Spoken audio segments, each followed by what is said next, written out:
저는 중고등학교 시절에 제가 말씀 준비하면서 이 구절을 써넣으면서 한동안 감회에 사로잡혔는데요. 이게 벌써 50년 전이더라고요. 50년이면 반백년이잖아요. 어쩌다가 내가 이래 됐나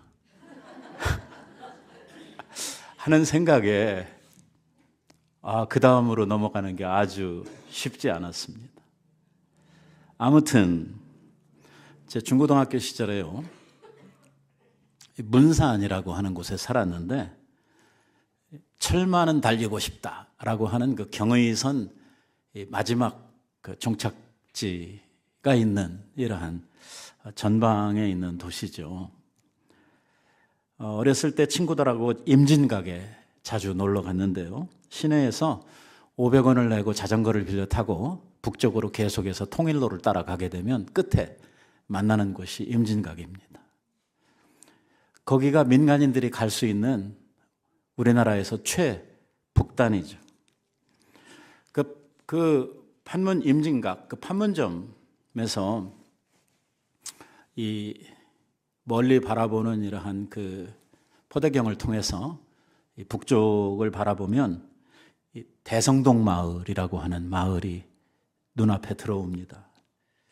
이 대성동 마을은요, 자유의 마을이라고 해가지고 여기는 북한 사람도 아니고 그렇다고 남한 사람도 아니고 이 사람들은 국적이 뭔지 모르는 그 남한과 북한 사이의 군사 분계선 안에서 농사 지으며 살아가고 있는 사람들이죠. 좀 멀리 보면 그 개성이 이 포대경 안으로 들어오는 이러한 모습들을 살펴볼 수가 있습니다. 그때 느꼈던 것은 참으로 가까운 곳에 있음에도 불구하고 결코 갈 수 없는, 가까이 하기엔 너무 먼 당신, 바로 그런 곳이 이 북한 땅이었습니다. 이게 벌써 50년 전인데 아직도 남한과 북한은 통일을 이루지 못하고 지금도 같은 상황에서 동족상잔의 이러한 아픔을 겪고 있는 상황입니다. 왜 이 말씀을 드리냐면 신앙생활을 하면서 우리 많은 성도들이 겪고 있는 이러한 마음의 어떤 생각 같은 것이 하나님을 향해 느끼고 있는 이러한 감정이 아닌가 하는 생각이 들어서 오늘 이 말씀을 소개를 했습니다. 하나님이 계시다, 하나님이 존재하신다 하는 것은 인정을 합니다. 알겠어요. 그런데 그러한 하나님을 나의 삶에서 알고 경험하고 산다고 하는 것은 좀 나하고 너무 멀리 있는 것 같은. 그러니까 하나님이 계신 거는 내가 인정을 하지만 내가 내 삶 속에서 그런 하나님을 만나고 경험하고 함께 산다고 하는 것은 조금 무리가 있는, 그러니까 나는 그런 것들이 내 삶 속에서 익숙하지 않은 이러한 분들이 상당히 많은 것으로 생각이 됩니다. 우리가 믿는 신앙은 멀리 있는, 초월에 있는 신을 동경하면서 그냥 마음속에서만 어딘가 있겠지 라고 생각을 하고 동경하는 그런 신, 그런 하나님이 아니십니다. 물론 하나님은 초월에 계십니다. 그렇지만 하나님은 동시에 초월에 계실 뿐만 아니라 우리 가운데 함께 계십니다. 그 하나님은 우리 안에 내주하고 계시다고 하나님의 말씀은 우리들에게 이야기를 하고 있습니다. 우리가 참 많이 사용하는 말 중에 우리 임마누엘이라고 하는 말이 있습니다. 임마누엘. 무슨 뜻입니까? 하나님이 우리와 함께 계신다. 여러분들은 이 말이 얼만큼 내 삶 속에서 가깝게 느껴지고 사실 이 말씀대로 이 고백대로 우리들이 우리의 삶 속에 함께 하시는 하나님을 여러분들은 얼마나 경험하시면서 살고 있습니까? 오늘 우리들이 에베소서 4장 6절 말씀을 함께 읽었는데요. 우리가 이미 벌써 한 6개월 이상에 걸쳐서 에베소서를 함께 공부하면서 에베소서의 주제는 뭐다? 에베소서의 주제는 뭐다? 교회다. 교회에 대해서 이야기하고 있는 책이다. 그래서 교회의 형성 과정에 대해서 쭉 1장, 2장에 걸쳐서 이야기를 했어요. 어떻게 교회가 생겨나게 됐는가? 교회는 무엇인가? 하는 이러한 문제들에 대해서 우리들이 함께 말씀을 나누었습니다. 그 교회 이야기를 하다 보니까 필연적으로 나올 수밖에 없는 이야기가 뭐냐면 교회는 어디 위에 서 있냐면 예수 그리스도의 터 위에 서 있거든요. 그러다 보니까 교회 이야기를 하다 보니까 무슨 이야기가 나왔냐면 예수 그리스도에 대한 이야기가 나왔습니다. 그래서 그리스도는 누구시냐 하는 이러한 문제가 우리들에게 있어서 굉장히 중요한 쟁점으로 나왔었고, 또 신약성경 특별히 이 복음서를 중심으로 해서 나타나고 있는 많은 이러한 사건들, 기적들, 또 예수님께서 가르쳐 주셨던 그 복음서에 나오는 많은 진리들, 이러한 것들이 결국 그 중심에는 뭐가 있냐면 내가 누구다 하는 것을 가르치시는 데 있었다 하는 이야기도 제가 다 했어요. 처음 이야기 듣는 것처럼 그렇게 표정들을 그렇게 짓고 있으면 설교한 사람 굉장히 당황스럽습니다. 예수 그리스도는 누구시냐? 떡 먹이고 나서 나는 누구다? 나는 하늘로서 내려온 산 떡이다. 이런 거 있잖아요. 풍랑을 잔잔케 하시고 나는 창조주다. 죄를 이렇게 용서하시는 이러한 장면들을 통해서 나는 바로 죄를 사할 수 있는 속죄주가 되신, 자기에 대해서 계속 가르치셨거든요. 그리스도가 누구다, 나는 누구다 하는 걸 쭉 가르치시고, 지난주에도 우리가 이야기를 했는데 예수님께서 공생의 마지막에 가서 테스트를 하시죠. 왜? 공부를 했으니까 시험을 봐야죠. 예수님께서 뭐라고 물으시냐면 사람들이 나를 누구라고 하더냐. 계속해서 했던 이야기가 뭐냐면 예수 그리스도는 누구시냐 하는 이야기를 가르쳤거든요. 그러고 나서 끝에 시험이 사람들이 그럼 나를 누구라고 하더냐. 답을 제대로 했어요, 못했어요? 못했죠.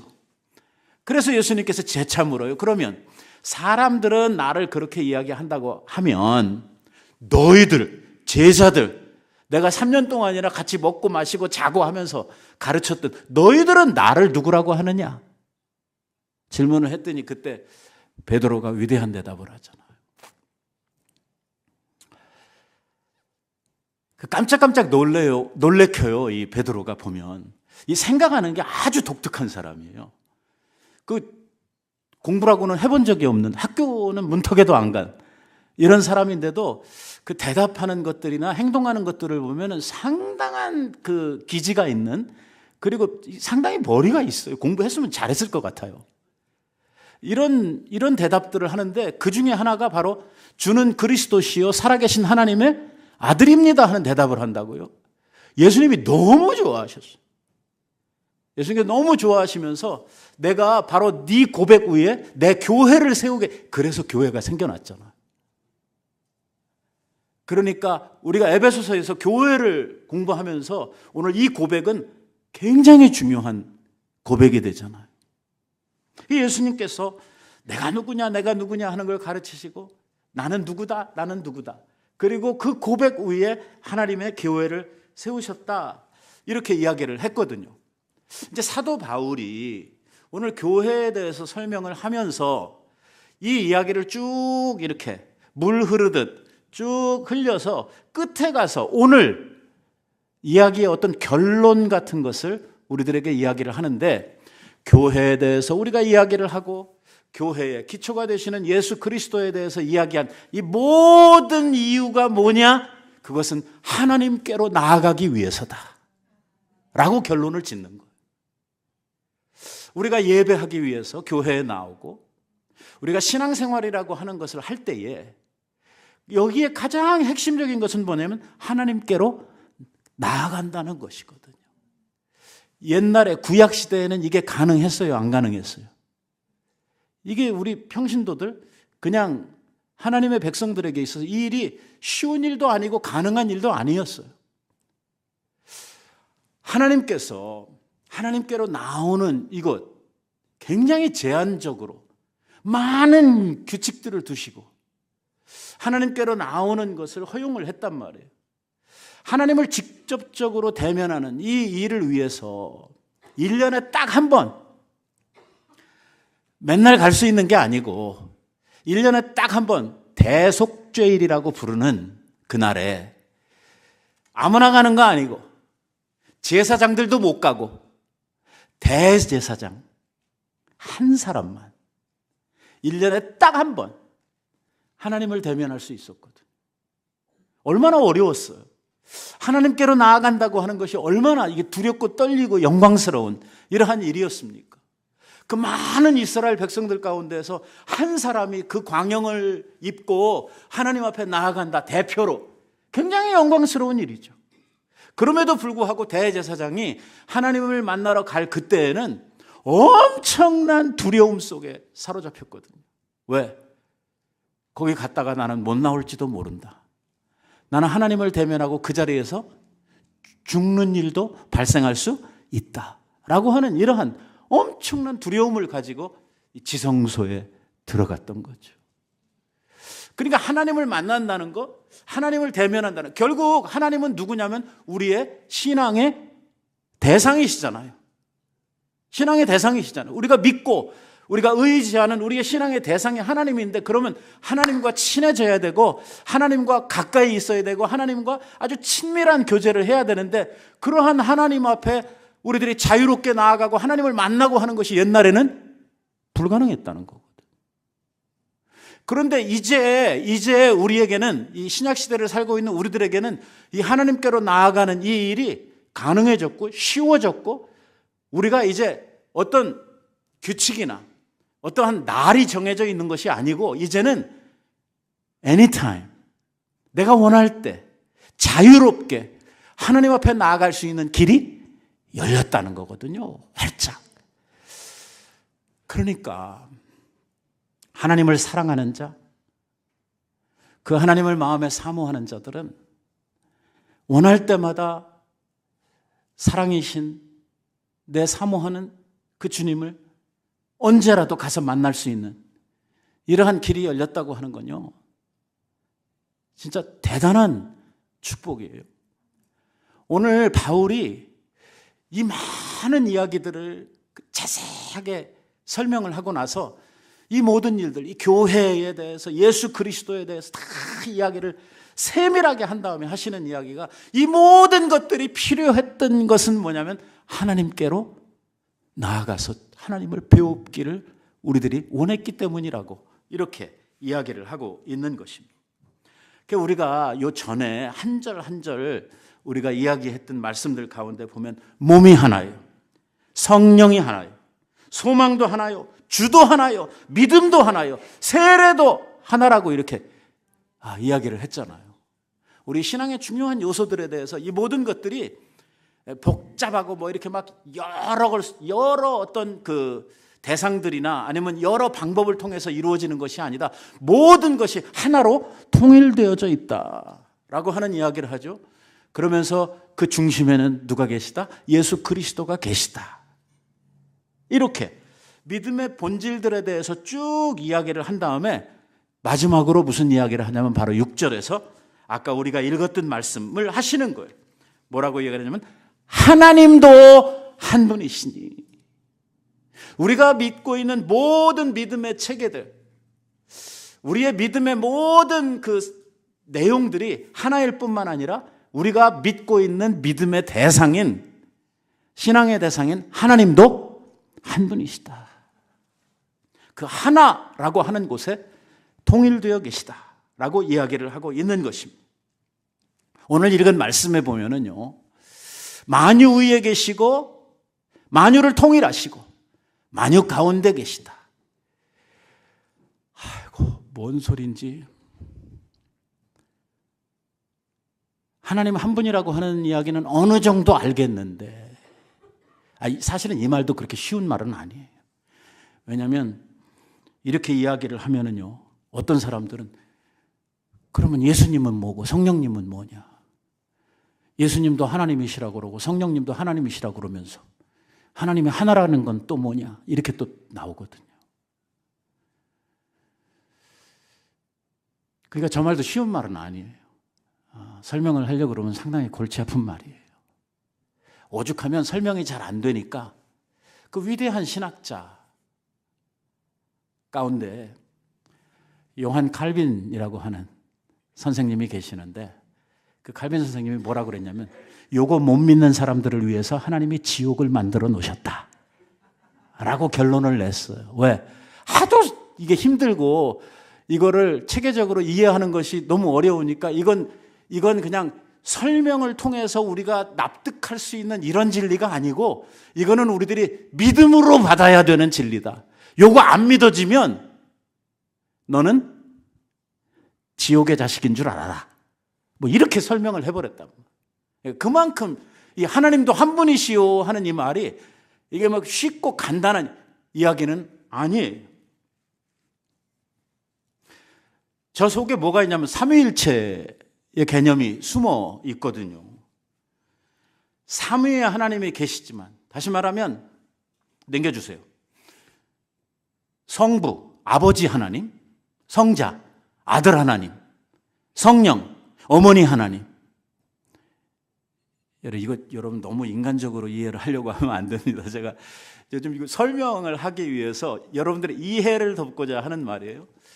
그렇잖아요. 성부가 계시고 아들이 계시면 누가 있어요? 엄마가 있어야 되는데, 성령 이렇고 나면 너무 동떨어진 것 같아서 제가 설명을 드리기에 어머니 같은 성령. 왜냐하면 저 성령이 하시는 일이 뭐냐면 중생한 자들을 보양하시는, 키우시는 일을 하시는 분이 성령님이시거든요.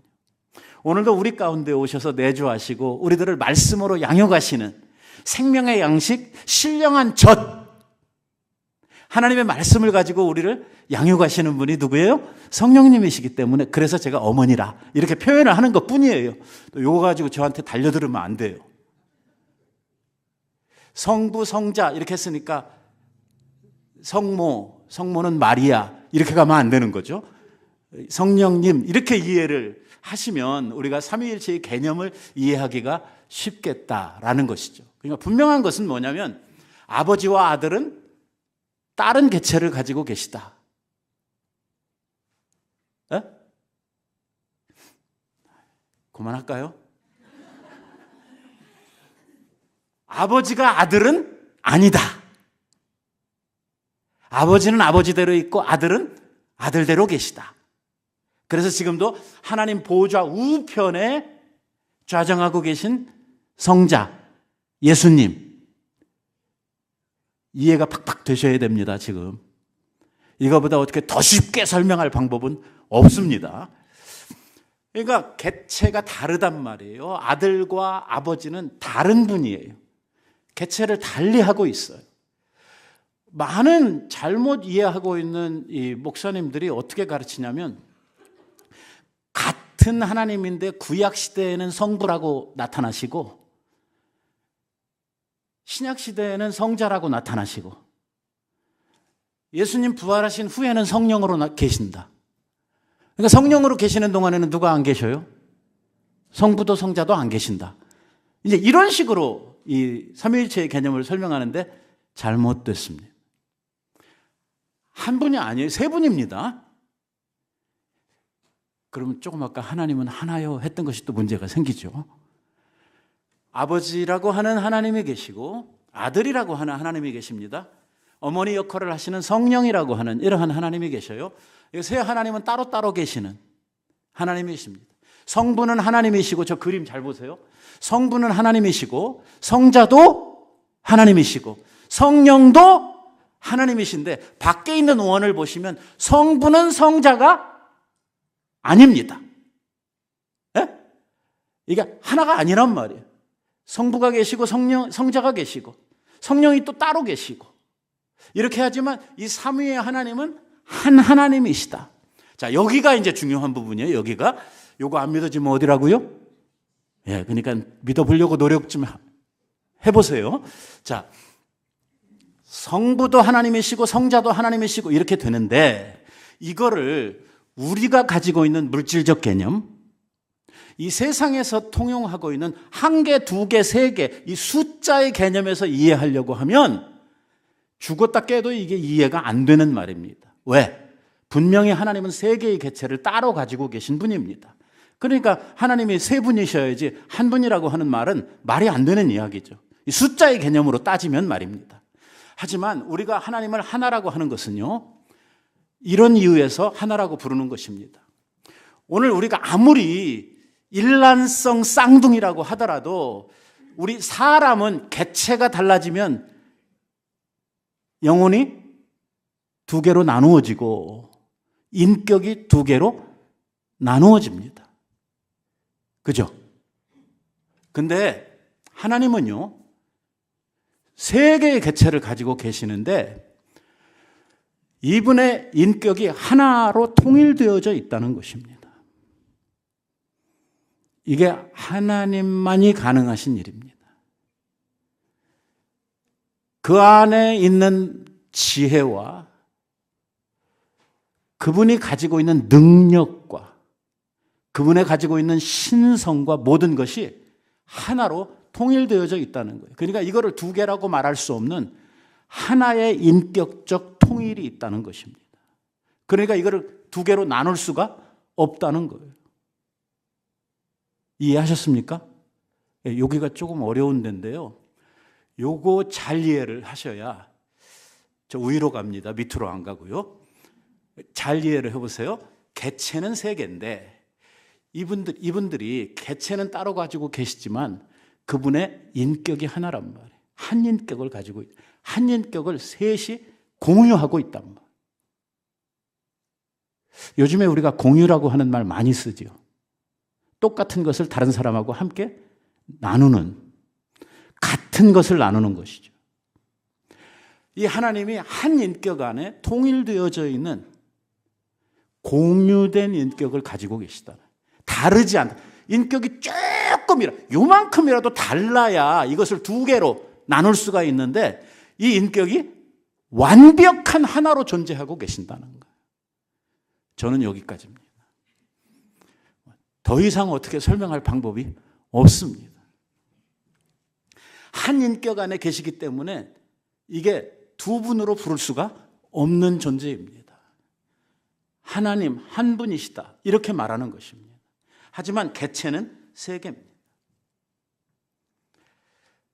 자, 이거 제가 설명이 잘 안 된다고 하는 걸 알기 때문에 이 개념을 이해하기 위해서 부부는 일심동체다, 충분하지는 않습니다. 물론 여러분, 언제 이런 말을 여러분들이 씁니까? 부부는 일심동체.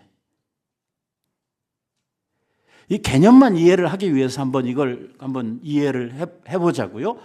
부부는, 개체는 남편과 아내 이렇게 둘로 나누어집니다. 하지만 부부는 일심동체 하면은 어떤 의미에서 우리가 씁니까? 부부는 하나로 생각하고 하나로 행동한다 하는 이러한 의미에서 우리들이 부부는 일심동체, 우리 시대에는 이 말도 잘 안 통하는 말입니다만, 아무튼 우리가 그 개념 자체를 이해할 때에는 개체는 따로 가지고 있지만 행동하는 것이나 생각하는 이 모든 것들은 부부는 하나다라고 하는 의미를 가지고 우리들이 부부는 일심동체라고 하는 말을 쓰지 않습니까? 동체, 같은 몸이다라고 이야기를 하죠. 그런 개념으로 완벽하지는 않지만 우리들이 이해를 할 수 있다는 것입니다. 부부지간에 이루어야 할 그 신비한 연합에 대해서 이야기를 하면서 하나의 개념을 사용하셨습니다. 이게 우리 사람들이 그냥 하는 대화, 우리가 말하는 어떤 말에서 말미암은 게 아니고요. 오늘 성경에 보면은 마태복음 19장에서 이렇게 이야기를 합니다. 사람을 지으신 이가, 누가 지었는데요?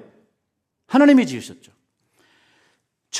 사람을 만드실 때 저희를 남자와 여자로 만드시고 둘을 다른 개체로 만들었죠. 근데 가만히 생각해 보세요. 이게 두 개가 다른 개체가 되었지만 사실은 한 몸으로부터 왔죠. 맞습니까? 이해를 하고 아멘입니까? 그러니까 원래 하나님께서 흙으로 사람을 만드시고 그 코에 생기를 불어넣으시니 드디어 사람이 생명으로 만들어졌죠. 그러고 나서 아담을 잠들게 하시고 그의 갈비뼈를 빼셔서 여자라고 하는 개체를 또 만드셨어요. 그죠? 그러니까 엄격히 따져보면 여자라고 하는 존재가 어디로부터 왔어요? 처음 지음을 받은 아담으로부터 발출해서 두 개의 개체가 되어졌어요. 그런데 남자와 여자를 만드시고 말씀하시기를 이러므로 사람이 그 부모를 떠나 아내에게 합하여 그 둘이 한 몸이 될지라. 여러분 결혼을 하면 한 몸이 됩니까? 이 두 개로 남자 여자로 나누어졌던 것이 결혼을 하면 이렇게 한 개로 합쳐집니까? 그건 아니잖아요. 여기 한 몸이 된다고 하는 이 개념, 이 둘의 개체가 결혼이라고 하는 제도를 통해서 하나로 이 부부가 한 몸이 되는 요거를 하나님께서 말씀하셨어요. 그런즉 이제는 둘이 아니요 한 몸이니, 이거 제가 하는 이야기 아닙니다. 하나님께서 하시는 말씀이에요.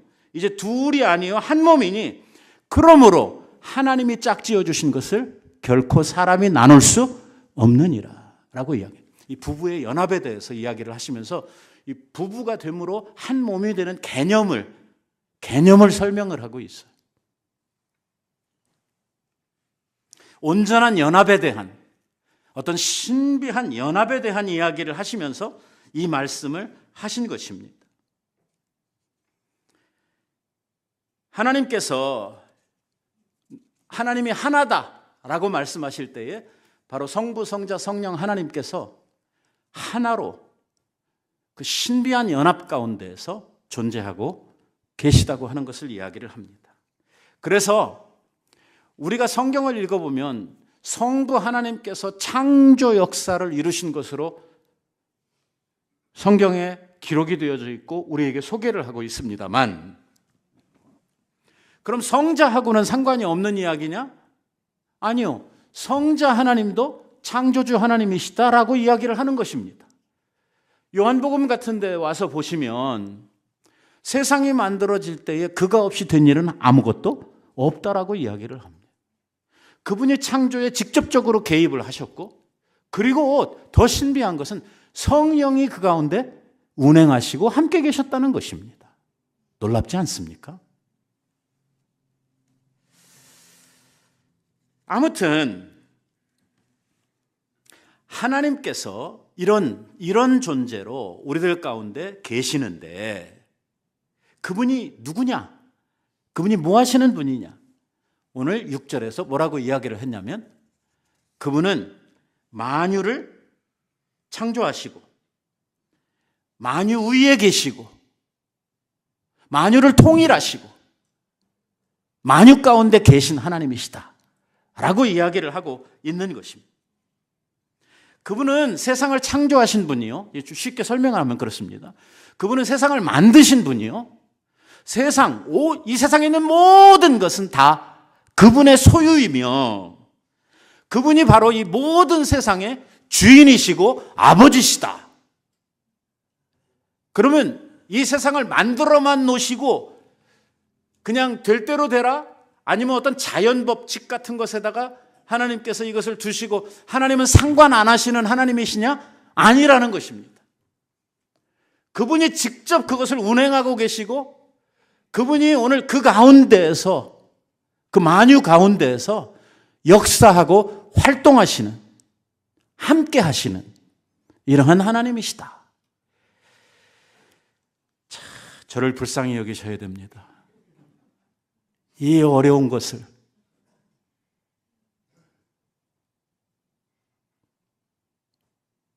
오늘 이 말씀에서 강조되는 것은 뭐냐면요, 하나님은 만유 위에 계시다. 그러면 그냥 위에만 계셔야 되는데 이게 또 만유와 함께 계신다. 어쩌라고? 그분은 이 모든 만유 위에 초월해 계신 하나님이실 뿐만 아니라 동시에 사람의 개념으로는 이게 이해가 안 되는 부분이죠. 초월하신 하나님이 초월해 계시는 것만이 아니라 만드신 피조 세계 속에 만드신 만유 위에 함께 하고 계신다. 동시에 같이 계신다. 그 말이에요. 이 초월에 계시는 만유 위에 계시는 하나님을 설명하면서 우리들에게 이야기하려고 하는 것은 뭐냐면 하나님이 만드신 세상, 이 세상은 하나님의 피조 세계이기 때문에 이 세상에 있는 아무리 좋은 것들을 다 합쳐놓아도 하나님과 비슷해지거나 하나님과 같아질 수 없다. 네. 그분은 이 세상에 우리들이 생각하고 좋아하는 그 모든 것들의 창조주가 되신다. 그래서 아까 창조의 하나님 하면서 우리가 부른 거예요.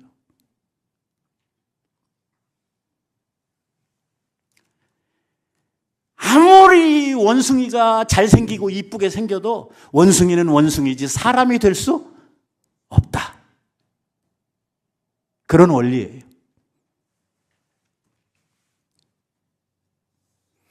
하나님께서 처음부터 원숭이에서 사람을 만드신 것이 아니라 사람은 하나님의 형상을 따라 하나님이 직접 지으셨다. 그래서 원숭이가 수백 년, 수천 년이 지나도 사람이 될 수는 없다. 진화론이 맞다고 하면 지금쯤 반쯤 사람이 된 원숭이들이나 거의 사람이 된 원숭이들이 존재하고 있어야 되는데 그냥 원숭이는 원숭이일 뿐 사람이 될 수는 없다. 그런데 말입니다. 사람들이 조금 뭔가 잘난 게 있거나 다른 사람들보다 자기가 좀 탁월하다 생각을 하면 이것들이 엉뚱한 생각을 해요. 뭐가 되려고 그러냐면 하나님이 되려고 그래요. 이게 가당치 않은 이야기라고 오늘 저 말씀 속에서 딱 선을 긋는 거거든요. 하나님은 만유 위에 계신 초월에 계신 하나님이다. 사람이 아무리 천만번을 주고 딱 깨놔도 그들이 하나님이 될 수는 없다. 그 이야기는 창조주와 피조 세계는 완전히 구별되고 여기에는 절대로 넘어갈 수 없는 이러한 선이 있다 하는 이야기를 한단 말이에요. 그런데 사람들은 이 비슷한 게 생기면 뭘 이렇게 연결해가지고 뭐 자꾸 신화를 자꾸 만들어내거든요.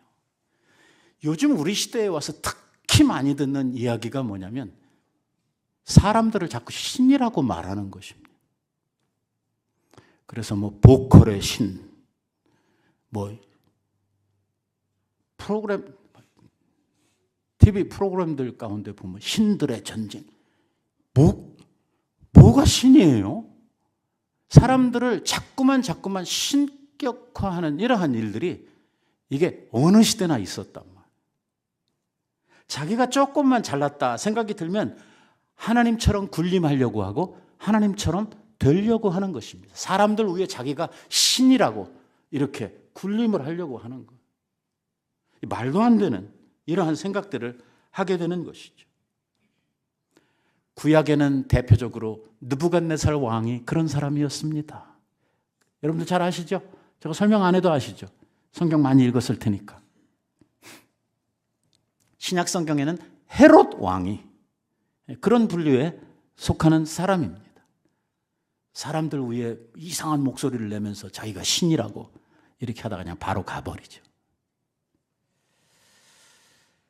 자, 하나님은 만유 위에 계시고 동시에 만유 가운데 계시는 만유와 함께 하시는 하나님이시다. 이 하나님은 만유를 통일하고 계신 분이다. 사실 이 번역은요, 그렇게 잘된 번역은 아니라고 생각이 됩니다. 왜냐하면 전치사 하나를 빼먹었어요. 전치사 디아라고 하는 말이 있는데 영어로 하면은 through라고 하는 말이죠. 뭘 통해서라고 하는 뜻이에요. 이 말이 빠졌어요. 그러니까 조금 더 정확하게 번역을 하자고 하면 통일했다 하는 말보다는 만유의 모든 것들을 통하시고 계신다 하는 이러한 의미가 될 것입니다. 그러니까 이런 뜻이에요. 만들어 놓고 버려두신 초월하신 하나님이 아니라 이 만유를 다 통하시는, 만유를 다 직접 챙기시고 그 모든 것들을 다 통치하시는 이러한 하나님이시다라는 이러한 의미를 가지고 있습니다. 그러니까 하나님은 세상을 만드시고 그냥 세상 굴러가는 대로 가만히 저 멀리서 쳐다보고만 계신 그런 하나님이 아니시라는 것입니다. 직접 챙기시고 간섭하시고 함께 하시는 하나님이시다. 새 한 마리가 땅에 떨어지는 것도 하나님의 허락이 아니면 될 수 없는 일이다. 우리들의 머리털 빠지는 것까지 다 세고 계시다. 아이고, 피곤하시겠다. 왜냐하면 우리들이 오늘 아침에도 샤워하면서 머리카락 몇 개 빠졌는지 잘 모르겠지만 하나님은 다 알고 계신다. 이게 상당히 은유적인 표현이에요. 그만큼 세밀하게 하나님께서 우리가 살아가고 있는 세상을 통치하시고 감찰하고 계신다 하는 그러한 뜻이거든요. 우리와 합력하시고 우리들 가운데에서 우리들의 모든 속사정까지 다 살피고 계시는 하나님이시다. 하나님은 멀리 계실 뿐만이 아니라 그분은 우리의 모든 것을 감찰하시고 우리와 함께 하시는 분이다. 맨 끝에 이야기하는 저 말이 압권이에요. 만유 가운데 계신다 하는 말이. 다른 말로 바꾸면 만유 가운데 거하신다 하는 그러한 말입니다. 이 말도 참 설명하기 어려운 말입니다만 이렇게 이해를 하면 조금 쉬워질 것 같아요. 온 세상에는 뭐가 가득하냐면 공기, 에어라고 하는 것이 가득하죠. 눈에 보이지는 않습니다만 이 공기가 없으면 어떻게 됩니까? 모든 것들은 다 생존하고 있는 모든 것들은 다 죽도록 되어져 있죠. 이해를 돕기 위해서입니다. 이 연상을 좀 잘못하게 되면 이상하게 흐르니까 설명을 하기 위한 것으로 이 세상에는 이 온 지구 안에는 공기가 가득 있어서 피조세계의 모든 것들이 숨쉬며 살아갈 수 있도록 있는 것처럼 하나님이 만유 가운데 계신다 하는 그 말은요, 오늘 공기와도 같이 온 세상에 충만하게 가득 거하고 계신다 하는 이러한 의미가 되는 것입니다. 다시 말하면 이 세상에 하나님은 없는 곳이 없다. 이걸 우리는요, 신학적인 용어로 하나님의 편재, omnipotence라고 하는, 하나님은 어디나 계신다 라고 하는 말로 표현을 하는 것입니다. 저 말을 조금 쉽게 풀면 이렇게 됩니다. 하나님이 만드신 세상, 하나님이 만드신 것들, 그 중에서도 하나님께서 재창조하신, 하나님께서 당신의 생명을 불어넣어 주시고 교회로 삼으신 하나님의 백성들을 오늘도 함께 하시고 그들과 함께 거하신다 하는 이런 말로 우리들이 이 말씀을 받을 수가 있어요. 우리들을 사랑하시고 우리 가운데 함께 계셔서 은혜와 축복을 베푸시고, 또한 오늘 우리를 새롭게 하시고 오늘 우리의 마음의 소원들을 하나님께서 아름답게 이루어 가시는 일들을 위해서 우리와 같이 사신다 하는 이러한 의미가 되는 것입니다. 하나님은요, 우리가 잘할 때는 같이 계시다가 우리가 좀 잘못하면 기분 나빠가지고 떠나셨다가 또 우리가 반성하고 회개하면 다시 찾아오시고 그런 하나님이 아니시다는 것입니다. 우리의 상태와 상관없이 그분은 우리들과 같이 하시는, 영원히 함께 계시는 이러한 하나님이시다. 이것이 바로 우리들의 축복이고 교회의 영광입니다.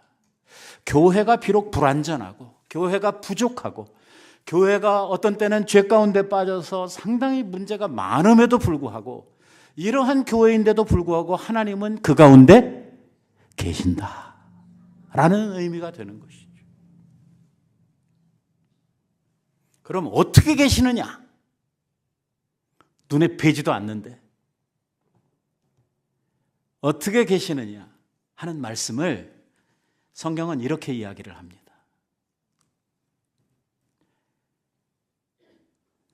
나의 안에 거하라. 아니, 뵈지도 않는데 어떻게 거합니까? 뭐 만져지거나 보여지거나 해야지 뭐 같이 있든지 말든지 할 텐데, 나의 안에 거하라. 나도 너희 안에 거하리라. 어이? 그 다음에 하시는 말씀이, 가지가 포도나무에 붙어있지 아니하면 결코 과실을 맺을 수 없는 것과 같이 너희가 내 안에 있지 아니하면 너희도 그러하리라. 나는 포도나무요 너희는 가지니 저가 내 안에 내가 저 안에 있으면 이 사람은 과실을 많이 맺나니. 지난 주일에 구역예배 본 사람들은 꼭 외우고 있어야 되는 말씀이죠. 너희가 나를 떠나서는 아무것도 할 수 없습니다. 조금 밑에 내려가니까 뭐라고 이야기를 하냐면, 너희가 나의 안에 거하고, 이게 자꾸 쉽게 이해할 수 없는 말씀을 계속 하시는데 뭐라고 이야기해요?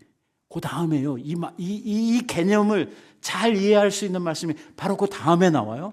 너희가 나의 안에 거하고, 그 거하는 폼을 우리들이 잘 이해를 못하겠는데 자꾸 내가 너 안에 내가 너 안에 막 이거 이야기 한참 하다가 뭐라고 이야기하냐면 결정적인 말씀을 하는데, 너희가 내 안에 거하고 내 말이 너희 안에 거하면 무엇이든지 원하는 대로 구하라. 그리하면 이루리라. 자, 여기 보세요. 하나님이 우리 안에 거하시는 폼, 하나님이 우리 안에 거하시는 그 거함의 형태가 뭐냐면, 내 말이 너희 안에 거하면, 조금 더 구체적으로 이야기하면 하나님의 말씀이 너희 안에 거하고 있다면 이라고 이야기를 하고 있는 것이죠. 그러니까 하나님이 우리 가운데 어떻게 계신다고요? 하나님의 말씀으로 존재하고 있다는 것입니다. 그래서 요한이 이 개념을 우리들에게 설명하는 거예요. 태초에 말씀이 계신지라. 이 말씀이 하나님과 함께 계셨으니 곧 이 말씀이 하나님이시니라. 자, 이제 조금씩 구체적으로 바뀌어 갑니다. 하나님의 말씀이 곧 하나님이시오. 그 말씀이 육신이 되신 분이 누구예요? 예수 그리스도예요. 그 예수 그리스도가, 말씀이 육신이 되신 분이 우리 가운데 함께 계시며 우리에게 하나님의 말씀들을 선포하시고 하나님의 말씀을 가르치시고 그 말씀의 성취력에 대해서 사람들에게 다 보여주시고, 이 말씀이 우리들 가운데서 어떻게 역사하고 이 말씀이 우리들을 어떻게 바꾸시고 하는 것을 다 가르치신 다음에 말씀이 떠나셨어요. 말씀이 하늘로 올라가셨어요. 그러면서 뭐라고 말씀하시냐면, 내가 너희에게 다른 보혜사를 보내줄 텐데 그가 너희에게 오시면 하나님의 말씀을 가르치시고 하나님의 말씀이 생각나게 하시고 그 말씀을 깨닫게 하시고, 성령이 하시는 일이 뭐예요? 진리의 영으로서 말씀 가운데 우리 가운데 거하시고 말씀으로 우리들을 깨우치시는 일을 하시는 분이에요. 그래서 이렇게 이야기를 하는 거예요. 내가 아버지의 계명, 아버지의 말씀을 지켜 그의 안에 거하는 것 같이 너희도 내 계명을 지키면, 나의 말씀을 지키면 나의 안에, 나의 사랑 안에 거하리라. 성령님에 대해서 이렇게 이야기를 합니다. 보혜사, 곧 내 아버지께서 내 이름으로 보내실 성령, 그가 너희에게 모든 것을 가르치시고 내가 너희에게 말했던 것들, 너희에게 말한 그 말씀의 내용이 무엇인지를 너희들에게 생각나게 하시리라. 자, 우리 하나님께서 우리 가운데 뭐 어떻게 계신다고요? 말씀으로 계신다. 그러니까 어떤 사람은 하나님의 말씀을 충만히 알고 배우고 우리들이 그 가운데 거함으로 말미암아 하나님의 충만함을 누리며 사는 사람이 있고, 하나님의 말씀을 거의 안 봐요. 아는 것도 없어요. 이런 사람들은 하나님이 누구신지, 하나님이 내 삶에 뭘 하시는지 이러한 것들을 잘 모를 수밖에 없겠죠. 그래서 하나님의 말씀이 우리 안에 충만히 거할 때에 하나님의 충만이 우리들 가운데 이루어지도록 되어져 있다는 것입니다. 우리가 그 말씀을 지켜 행할 때에 오늘 그 말씀이 동력이 되어서, 그 말씀이 주체가 되어서 나의 삶을 움직이게 되니까 결국 행동하는 주체는 나지만 나의 행동을 만들어내는 본체는 뭐냐면 하나님의 말씀이거든요. 그러니까 내가 행동을 하고 내가 살지만 내 안에 누가 사셔요? 하나님이 사시는 것이다. 그리스도가 사시는 것이다.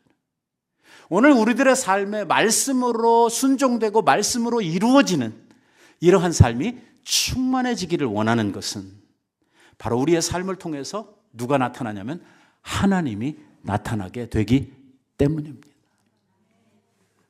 자, 오늘은 여기까지 하겠습니다. 간절히 원하는 것은 하나님이 여러분들의 삶 가운데 충만해지시기를 바랍니다.